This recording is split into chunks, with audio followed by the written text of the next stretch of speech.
नमस्कार, TV9 भारतवर्ष देख रहे हैं आप। मैं हूं आपके साथ निधि वासंदानी। आइए सबसे पहले नजर डालते हैं शो में अब तक की 25 बड़ी खबरों पर। कमलनाथ ने एक्स अकाउंट से कांग्रेस हटा दिया है। नकुलनाथ ने बायो से कांग्रेस का नाम हटा दिया है। थोड़ी देर में दिल्ली पहुंचेंगे कमलनाथ। नकुलनाथ छिंदवाड़ा दौरा किया रद्द, बीजेपी में शामिल हो सकते हैं कमलनाथ। कांग्रेस से बीजेपी में शामिल हुए हैं नरेंद्र सलूजा। कमलनाथ के मीडिया सलाहकार थे सलूजा। नरेंद्र सलूजा ने कमलनाथ नकुलनाथ की तस्वीर शेयर करके लिखा, जय श्री राम। दिल्ली में बीजेपी का राष्ट्रीय अधिवेशन शुरू। प्रधानमंत्री मोदी ने अधिवेशन का उद्घाटन किया। लोकसभा चुनाव में जीत का मंत्र देंगे मोदी। अमित शाह, जेपी नड्डा, राजनाथ सिंह राष्ट्रीय अधिवेशन में मौजूद। राष्ट्रीय अधिवेशन में 2 प्रस्ताव हो सकते हैं पास। राजनीतिक और सामाजिक मुद्दों पर आ सकते हैं प्रस्ताव। राम मंदिर पर अधिवेशन में आ सकता है प्रस्ताव। केंद्रीय मंत्री निशित प्रामाणिक का बड़ा बयान, ममता बनर्जी से नहीं संभल रहा तो केंद्र तैयार है। हालात संभालने के लिए सेंट्रल फोर्स भी तैयार है।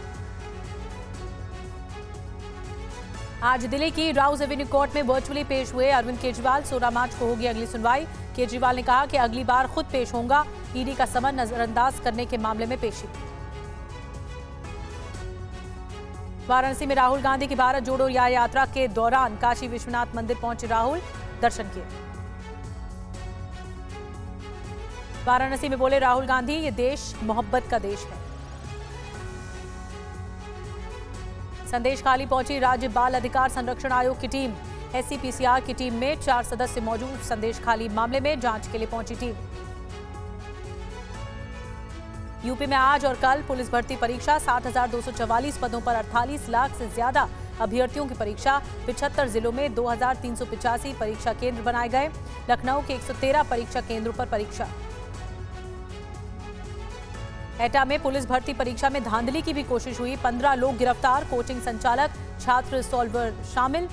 एटा कोतवाली नगर पुलिस ने गिरफ्तार किया है। कल किसान संगठनों और सरकार के बीच होगी बातचीत। चंडीगढ़ में शाम 6 बजे चौथे दौर की बैठक। 3 दौर की बातचीत रही है बेनतीजा। संयुक्त किसान मोर्चा का दावा, आने वाले दिनों में तेज करेंगे आंदोलन। पंजाब यूनिट की 18 फरवरी को जालंधर में बैठक। प्रदर्शनकारियों की दिल्ली बॉर्डर पर लगातार प्रदर्शन से लोगों की बड़ी परेशानी। पंजाब हरियाणा की बस सर्विस पर पड़ा है असर। हल्द्वानी के भनबूलपुरा में कर्फ्यू में ढील। दिन में नहीं रहेगा कर्फ्यू। रात 8 बजे से सुबह 6 बजे तक रहेगा कर्फ्यू। जोधपुर के प्राचीन चामुंडा मंदिर से हुई मूर्ति चोरी। कल रात विशेष पूजा के बाद मूर्ति चोरी की वारदात सामने आई। सुकांता मजुमदार को अस्पताल से छुट्टी मिली। कोलकाता के अपोलो अस्पताल से छुट्टी मिली। पुलिस के साथ झड़प में घायल हुए थे। 14 फरवरी को बशीरहाट में हुए थे जख्मी। जवाहरलाल नेहरू स्टेडियम में हादसा। गेट नंबर 2 पर पंडाल का हिस्सा गिरा। 8 लोगों की घायल होने की खबर। फायर ब्रिगेड और आपात सेवा की टीम मौके पर। पंडाल के अंदर तलाशी अभियान जारी। घायलों को नजदीकी अस्पताल पहुंचाया गया। क्रेन से पंडाल को उठाकर तलाशी की जाएगी। दिल्ली में मालगाड़ी के डिब्बे पटरी से उतरे। सराय रोहिल्ला स्टेशन के पास हादसा। मालगाड़ी के 10 डिब्बे पटरी से उतर गए। मुंबई के गोवंडी इलाके में लगी भीषण आग। झुग्गी झोपड़ी में लगी आग। 2 दर्जन घर आए आग की चपेट में। मौके पर फायर ब्रिगेड और मुंबई पुलिस मौजूद। आज पोखरण के आसमान में दिखेगी भारतीय वायुसेना की शक्ति। अभ्यास में तेजस, प्रचंड समेत 121 विमान शामिल होंगे। इसरो के इनसेट 3D सैटेलाइट की लॉन्चिंग आज। आपदा से पहले मिलेगी सटीक जानकारी। और इस वक्त की बड़ी खबर आपको बता दें, बीजेपी के राष्ट्रीय अधिवेशन में बोले प्रधानमंत्री मोदी, लाभार्थियों तक पहुंचने का काम 25 फरवरी से शुरू करे पार्टी। 370 पार सिर्फ आंकड़ा नहीं है। प्रधानमंत्री मोदी की तरफ से बहुत बड़ी बात कही गई है। 370 जो है वो सिर्फ आंकड़ा नहीं है। 300 सीट पार सिर्फ आंकड़ा नहीं है। बीजेपी ने टारगेट रखा है 300 सीट पार, 370 पार जाने का। और मुखर्जी के बलिदान को ये श्रद्धांजलि है, ये कहना है प्रधानमंत्री नरेंद्र मोदी का। बीजेपी के राष्ट्रीय अधिवेशन की आज शुरुआत हो गई। 2 दिन का ये राष्ट्रीय अधिवेशन, जिसमें एक बड़ी बात ये कही गई कि लाभार्थियों तक पहुंचने का काम शुरू किया जाना चाहिए।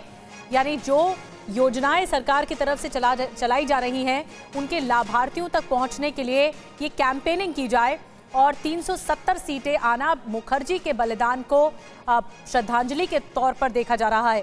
ये बड़ी बात प्रधानमंत्री मोदी की ओर से कही गई है।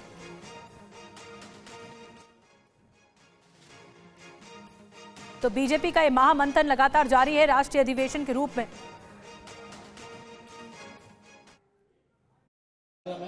हमने सभी जो हमारे पत्रकार साथी है, जितने मीडिया के साथी हैं, उनके लिए अंदर हॉल में भी बैठने की व्यवस्था की है। साथ ही जितने कैमरा पर्सन हैं उनके लिए भी झंडा तोलन के समय पर व्यवस्था है। कुछ ही समय में वो होने वाला है। तो मेरा आप सब लोगों से आग्रह है कि आप सब लोग आने वाले समय अपना अपना कृपया स्थान ले लिया जाए। और क्योंकि यहाँ से डिस्टेंस भी है तो आप सबसे आग्रह है कि वहाँ पर जाके अपना स्थान कृपया लें।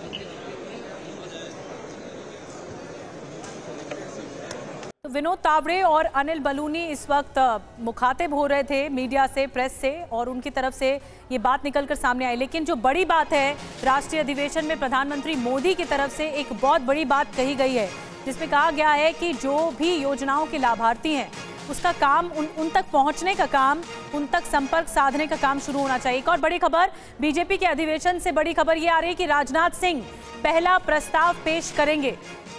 विकसित भारत मोदी गारंटी, एक बार फिर मोदी सरकार, ये राजनाथ सिंह जो रक्षा मंत्री हैं वो पहला प्रस्ताव पेश करेंगे। आमोद और ज्यादा जानकारी के साथ इस वक्त हमारे साथ जुड़े हुए हैं। आमोद, बड़ी बात कही गई है, इस प्रस्ताव का नाम जो है वो विकसित भारत मोदी की गारंटी, एक बार फिर मोदी सरकार, ये कहा, और इसे पेश करेंगे राजनाथ सिंह। बिल्कुल बिल्कुल, देखिए थोड़ी देर में करीब शाम 6 बजे के आसपास ये प्रस्ताव पेश होगा और ये निश्चित तौर पे जो बताया गया है कि विकसित भारत और मोदी गारंटी, इसी के आधार पर, इसी पर आधारित प्रस्ताव होगा। और चूंकि बार बार ये बताया जा रहा था कि जहां कार्यकारिणी हो रही है उस स्थल पे पूरा विकसित भारत से संबंधित एक बड़ा प्रदर्शनी लगाया गया है और हर जगह प्रधानमंत्री नरेंद्र मोदी की तस्वीरें लगाई गई हैं और उनकी गारंटी की बात कही गई है। तो ये कहीं ना कहीं बीजेपी की एक जो रणनीति है कि पीएम पर फोकस सारा प्रोग्राम हो और पीएम चूँकि उनके सबसे सेलेबल प्रॉपर्टी है, सबसे ज़्यादा लोगों में लोकप्रियता उनकी है, सबसे ज़्यादा लोगों तक पहुंच उनकी है, उनकी विश्वसनीयता है, लिहाजा प्रधानमंत्री के इर्द गिर्द सारे कैंपेन को भी डिजाइन किया गया है। और आगे इससे ये साफ साफ झलकता है कि लोकसभा चुनाव में सरकार के काम यानी विकसित भारत और मोदी की गारंटी, जो बार बार प्रधानमंत्री अपने हर एक भाषण में कहते भी हैं मोदी की गारंटी है, तो मोदी गारंटी पर ही आधारित ये पूरा कैंपेन आगे लोकसभा का चुनाव में रहेगा। अगले 100 दिनों तक का लक्ष्य आज रखा गया, टारगेट दिया है प्रधानमंत्री ने कि गांव-गांव जाकर बीजेपी कार्यकर्ता और बूथ पर बहुत ज़्यादा फोकस करने के लिए कहा गया है कि हर एक बूथ पर 370 कम से कम वोट पड़े, ये निर्धारित जरूर किया जाना चाहिए कि हर एक बूथ पे जहां बीजेपी बिल्कुल शून्य भी थी वहां भी 370 कम से कम वोट आए, ये लक्ष्य रखकर काम किया जाए, ये एक टारगेट प्रधानमंत्री ने दिया है। साथ ही उन्होंने कहा है कि 370 अनायास ही उन्होंने नहीं कह दिया था, 370 कहने के पीछे जो उनका रीजनिंग था वो ये था कि श्यामा प्रसाद मुखर्जी जो पार्टी के फाउंडर थे, उनके सपनों को साकार करने के लिए बीजेपी अब आगे दिशा में बढ़ चुकी है, इसलिए उनको एक तरह से श्रद्धांजलि देना इसका मकसद था। निधि, तो प्रधानमंत्री ने एजेंडा सेट कर दिया है, बड़ी स्ट्रैटेजी तैयार की गई है बीजेपी के भीतर। ये जो आपने जानकारी दी, जो प्रस्ताव पेश करेंगे राजनाथ सिंह शाम 6 बजे पेश करेंगे, बड़ी जानकारी। और आनंद प्रकाश पांडे भी हमारे साथ जुड़ गए और ज्यादा जानकारी के साथ, उनके पास खबर है महत्वपूर्ण। जी आनंद, बताइए। जी बिल्कुल, अब से कुछ देर में ध्वजारोहण होगा, उसमें सभी पार्टी के पदाधिकारी मौजूद रहेंगे, साथ ही साथ प्रधानमंत्री नरेंद्र मोदी के साथ बीजेपी अध्यक्ष जेपी नड्डा मौजूद रहेंगे और सभी सीएम और डिप्टी सीएम जो यहाँ पर आए वो भी ध्वजारोहण में मौजूद रहेंगे।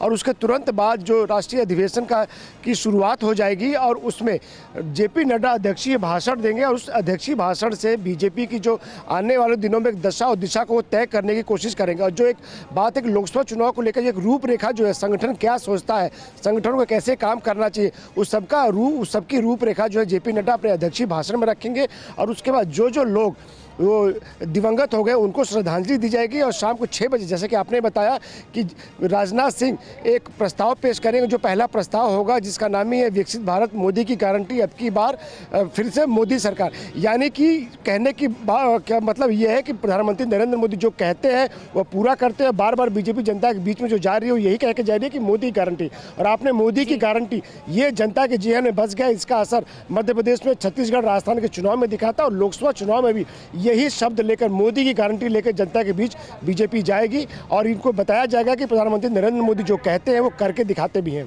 बहुत महत्वपूर्ण बात आप बता रहे हैं आनंद प्रकाश पांडे, और बड़ी बात यह कि मोदी की गारंटी, क्योंकि विकसित भारत मोदी की गारंटी यही प्रस्ताव का नाम भी है और इसी को ही मुद्दा बनाकर जनता के बीच जाएगी। बहुत बहुत शुक्रिया आपका। एक और बड़ी खबर आज की कमलनाथ से जुड़ी हुई, मध्य प्रदेश कांग्रेस से ये बड़ी खबर इस वक्त मिल रही है, जल्द बीजेपी में शामिल हो सकते हैं कमलनाथ। कांग्रेस के कद्दावर नेता में से एक कमलनाथ जल्द बीजेपी का दामन थाम सकते हैं। बेटे नकुलनाथ के साथ दिल्ली आ रहे हैं कमलनाथ। छिंदवाड़ा में कार्यक्रम रद्द करके दिल्ली आ रहे हैं। कांग्रेस से कमलनाथ के नाराज होने की खबरें सामने आई हैं। तो कुछ देर में दिल्ली पहुंच जाएंगे कमलनाथ। जो जानकारी इस वक्त मिल रही है, अपने बेटे के साथ दिल्ली आ रहे हैं और संभवतः जो संभावनाएं हैं कि वो शामिल हो सकते हैं बीजेपी में, क्योंकि नाराजगी सामने आई। छिंदवाड़ा में अपने भाषण के दौरान वो भावुक होते हुए भी नजर आए। छिंदवाड़ा में जो कार्यक्रम चल रहा था 4 दिनों का, उसे रद्द करके अब दिल्ली की ओर आए हैं कमलनाथ। नाराज होने की खबरें भी हैं उनके। और इस बीच एक और बड़ी खबर, छिंदवाड़ा में नकुलनाथ का बड़ा बयान आया है, लोकसभा चुनाव में आपका आशीर्वाद चाहिए। इस बीच, इस पूरे डेवलपमेंट के बीच बेटे नकुलनाथ का बड़ा बयान सामने आ गया है कि छिंदवाड़ा के लिए आपका आशीर्वाद चाहिए लोकसभा चुनाव के लिए। आने वाले लोकसभा चुनाव में आप वही प्यार और वही आशीर्वाद मुझे भी देंगे कि मैं दोबारा छिंदवाड़ा को विकास की उस दिशा में ले जाऊं जो कमलनाथ जी ने भी आज तक नहीं किया। तो नकुलनाथ को आपने सुना, उन्होंने कहा कि आपका आशीर्वाद चाहिए, मैं छिंदवाड़ा को जिताऊंगा, ये उनकी तरफ से कहा गया। हालांकि छिंदवाड़ा कमलनाथ और नकुलनाथ का गढ़ माना जाता है। 9 बार से सांसद रहे कमलनाथ, फिर उसके बाद नकुलनाथ ने कुर्सी संभाली। लेकिन अब सवाल है कि क्या बीजेपी के साथ जाएंगे।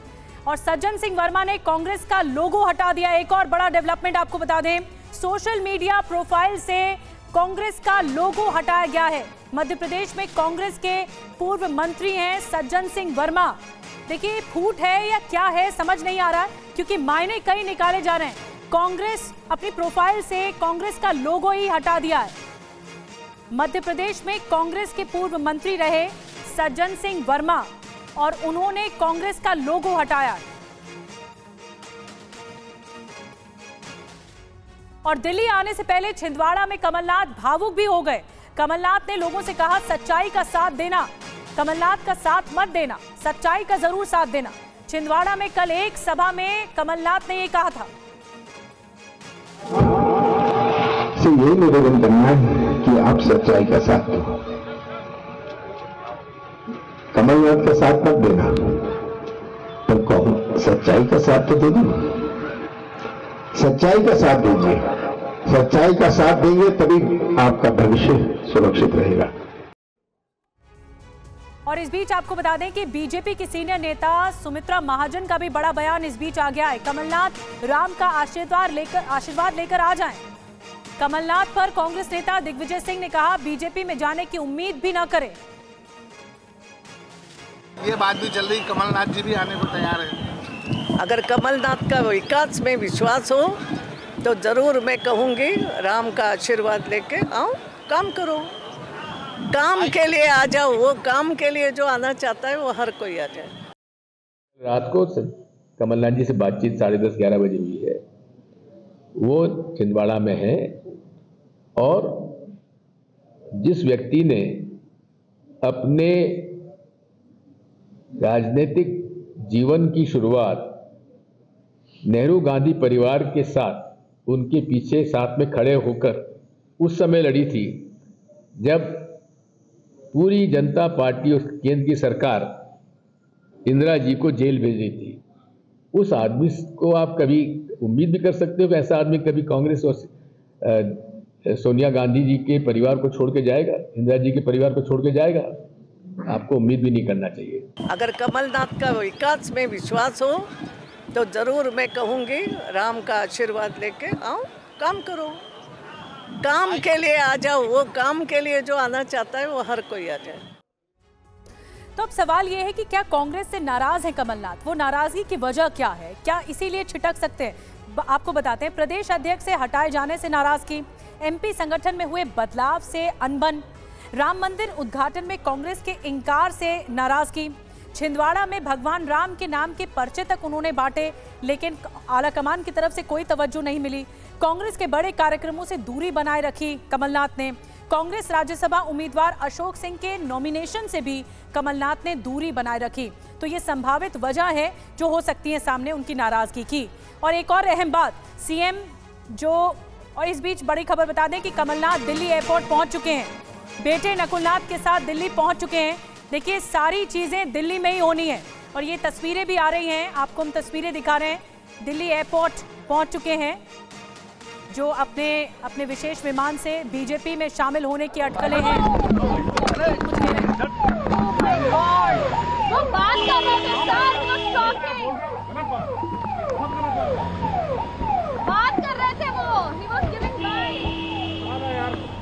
कमलनाथ का काफिला आगे बढ़ गया। पूछने की कोशिश जरूर की जर्नलिस्ट ने कि आप बीजेपी में शामिल हो सकते हैं, लेकिन कुछ नहीं कहा। उनका काफिला आगे बढ़ गया, दिल्ली एयरपोर्ट पहुंच गए हैं कमलनाथ। शुभम और ज्यादा जानकारी के साथ जुड़ गए। शुभम, कमलनाथ और नकुल अपने बेटे के साथ पहुंच चुके हैं दिल्ली एयरपोर्ट।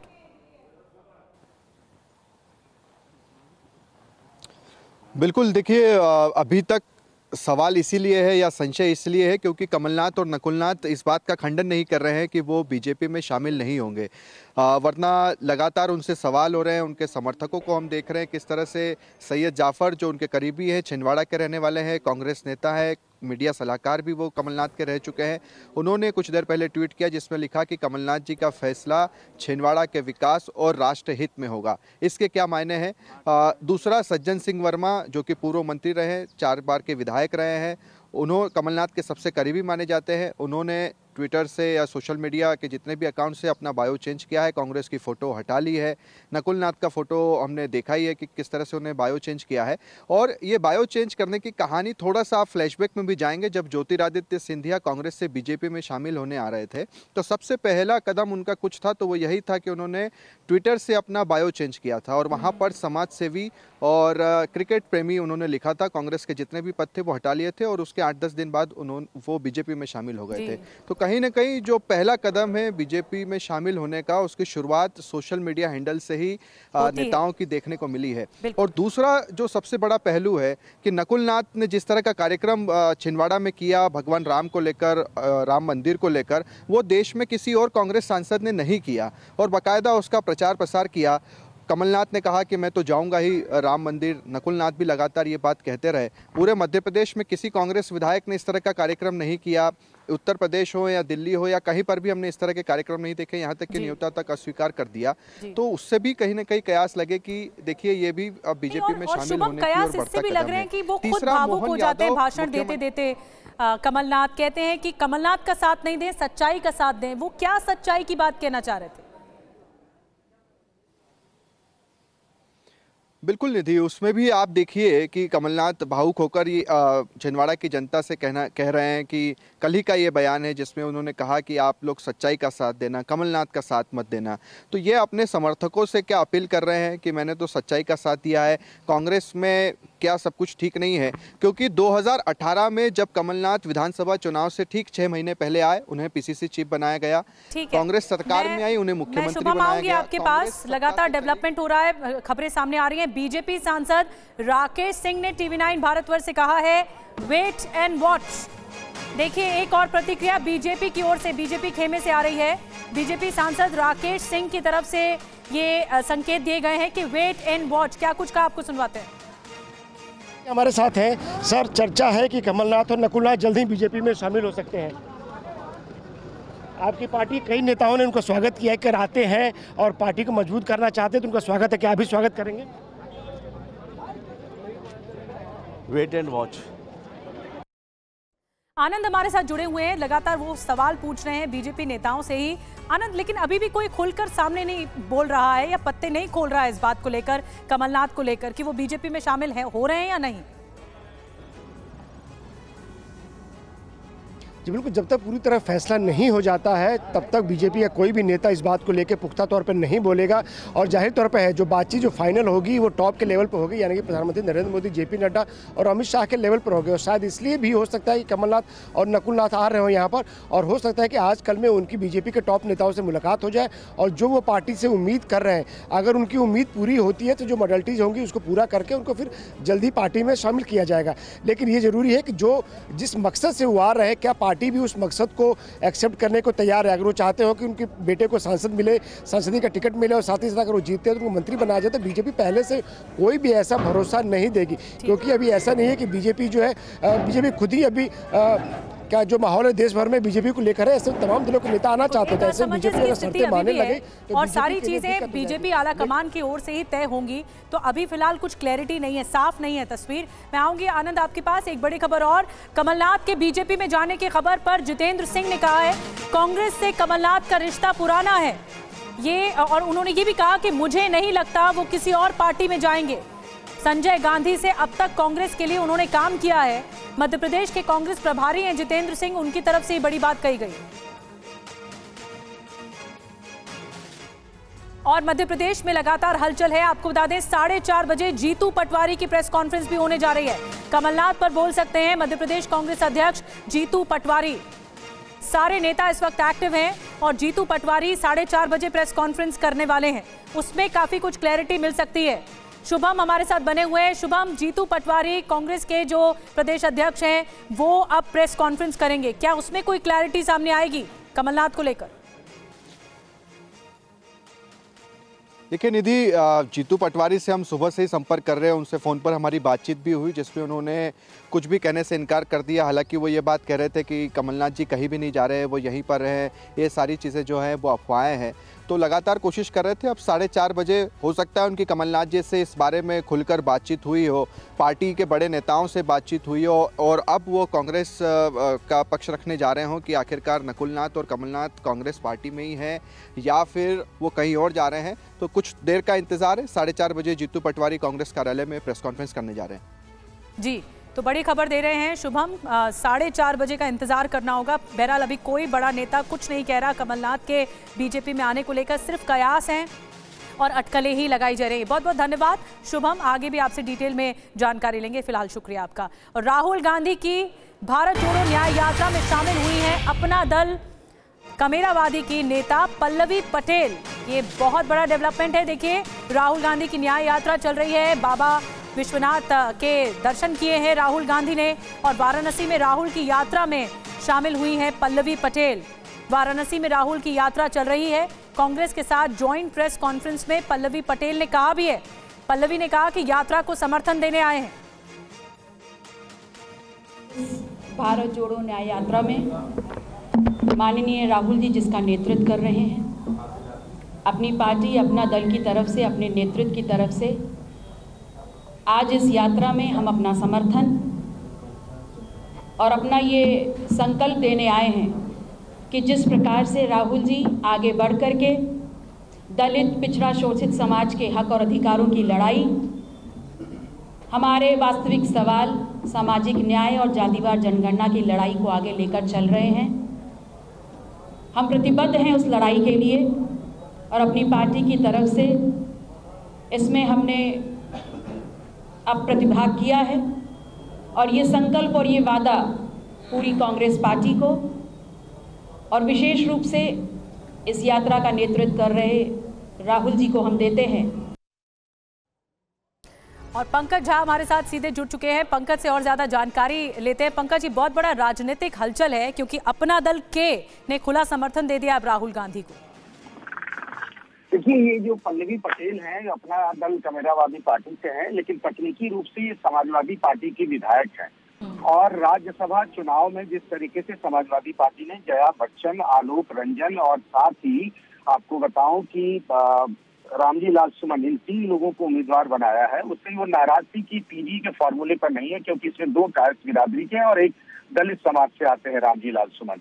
तब से ये नाराज चल रही हैं और इन्होंने परसों ही इस बात की घोषणा की थी कि राहुल गांधी की न्याय यात्रा में शामिल होंगी। ये खबर महत्वपूर्ण इसीलिए भी है क्योंकि अभी तक अपना दल कमेरावादी पार्टी समाजवादी पार्टी की सहयोगी दल है, लेकिन अभी तक समाजवादी पार्टी इस न्याय यात्रा में शामिल नहीं हुई। अखिलेश यादव ने ऐलान किया कि वो 20 तारीख को रायबरेली में शामिल होंगे, लेकिन पहले पल्लवी पटेल शामिल हो गई हैं और कल प्रयागराज में समाजवादी पार्टी के जो नेता है सीनियर लीडर स्वामी प्रसाद मौर्य, वो भी नाराज चल रहे हैं, वो भी इस यात्रा में कल शामिल हो रहे हैं। बहुत बड़ा डेवलपमेंट है। पंकज, बहुत बहुत शुक्रिया ये जानकारी देने के लिए।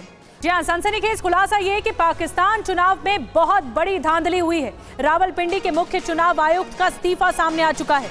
लियाकत अली चट्टा ने किया कई बड़े खुलासे। चुनाव में हारने वाले कई उम्मीदवारों को जिताया है।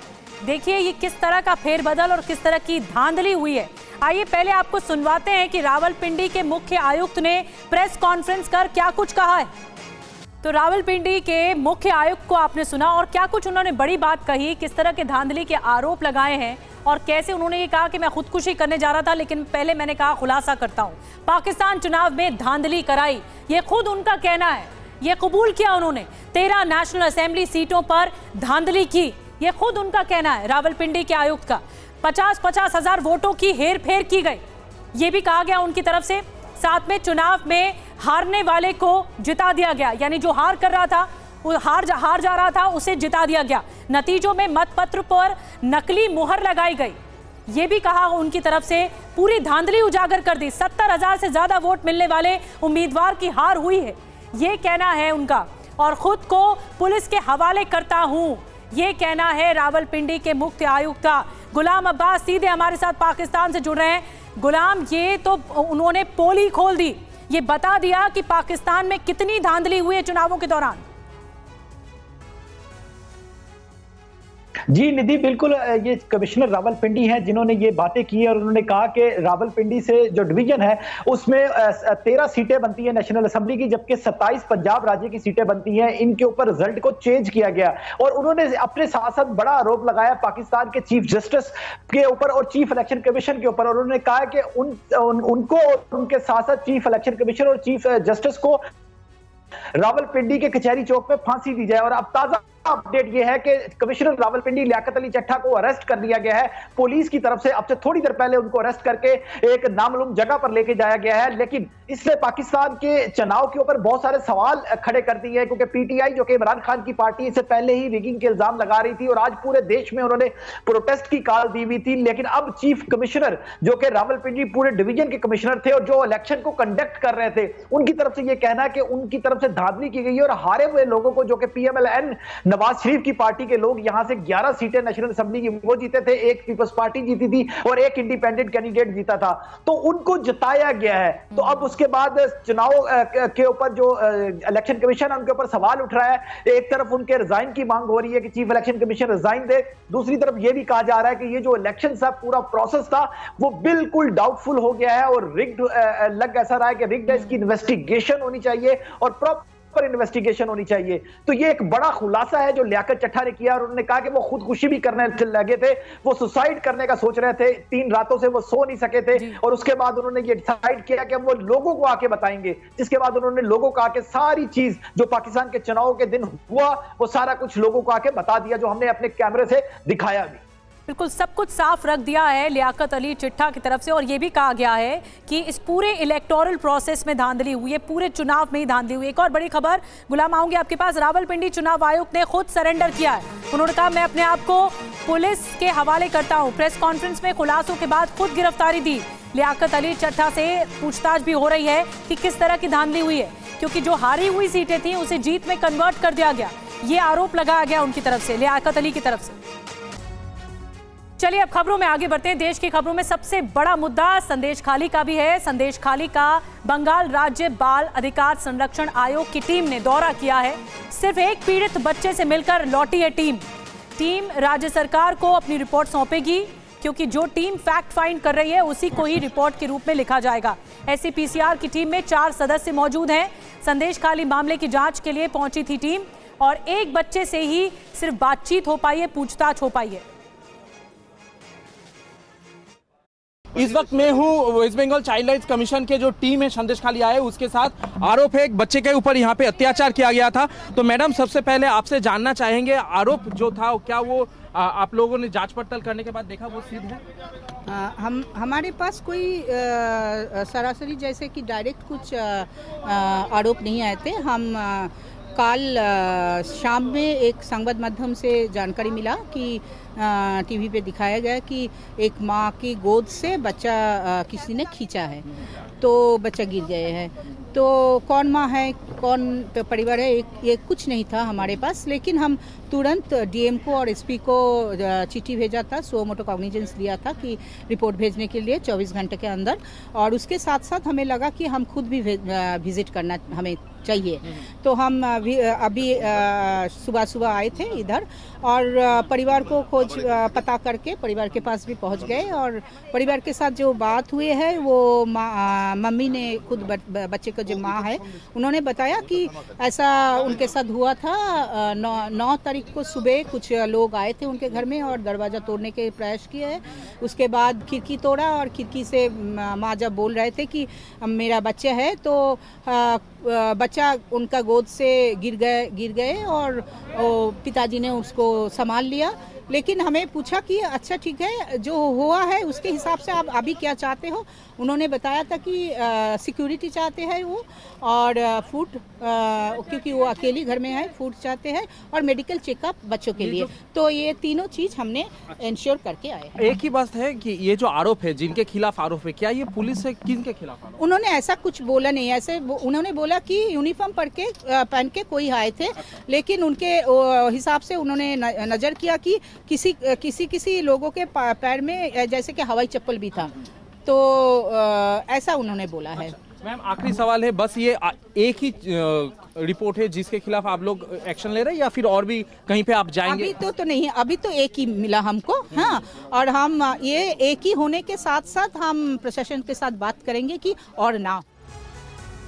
टीम के सदस्यों को आपने सुना और अब आपको पीड़ित के घर से एक रिपोर्ट दिखाते हैं कि वो क्योंकि बीजेपी करता है। रात में कुछ लोग यहाँ पे आए थे जो कि पुलिस के ड्रेस में थे और इनका घर में तोड़फोड़ किया गया था। आपको दिखाने की कोशिश करते हैं, उस दिन जो तोड़फोड़ हुई थी उसका निशान अभी भी है। यहाँ पे आप देख सकते हैं कि यहाँ पे बच्ची यहाँ पे सो रही थे, अंदर इसका घर है। देखिए यहाँ पे तोड़फोड़ के निशान अभी भी यहाँ पे है।